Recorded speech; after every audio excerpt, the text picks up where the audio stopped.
మేము హైదరాబాద్లో ఉన్న నీలోఫర్ చాయ్ సెంటర్కి అయితే వచ్చామన్నమాట. ఒక చాయ్ సెంటర్ ఈ విధంగా ఉందంటే మీరు ఎప్పుడైనా నమ్మగలరా?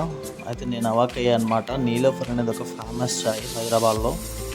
ఈరోజు నేను మా మేనేజర్ అయితే నీలోఫర్లో చాయ్ తాగదామని చాలా రోజుల నుంచి అనుకుంటున్నాం. బట్ ఈరోజు అయితే నాకు కుదిరింది, అందుకని వచ్చేసాం అనమాట.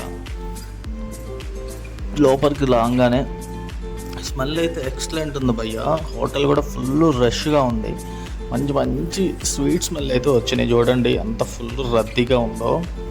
మేమైతే వెళ్ళేసి టోకెన్స్ తీసుకున్నాం. టోకెన్స్ తీసుకున్న తర్వాత మాకు రావాల్సిన టీ వచ్చేసింది. కాకపోతే ఒక్క టీకి ఎంత తెలుసా? 80 రూపీస్. అది 2 టీస్ వచ్చేసరికి 160 రూపీస్ పడ్డాయి అన్నమాట. సో తీసుకొని తాగేసాము. చాయ్ తాగిన తర్వాత నాకైతే నార్మల్ చాయ్ తాగిన ఫీలింగే వచ్చింది. కాకపోతే మ్యాక్సిమం ఇక్కడికి రిచ్ పీపుల్సే వస్తారు అన్నట్టు నాకు అనిపించింది. దాంతోపాటు ఏమైనా డీలింగ్స్ మాట్లాడుకునే వాళ్ళు, సెటిల్మెంట్స్ చేసుకునే వాళ్ళు మేబీ ఇక్కడికి వస్తారేమో అనిపించింది. ఒక కప్పుతో 1 అవర్ గడపచ్చు అనమాట. సో ఫుల్ ఏసీ ఉంది. టోటల్గా అట్మాస్ఫియర్ అయితే సూపర్ ఉంది. పబ్లిక్ కూడా బాగుంది. ఒకసారి మీరు ఎవరన్నా ట్రై చేయాలనుకుంటే పక్కా ట్రై చేయొచ్చు. వీడియో నచ్చితే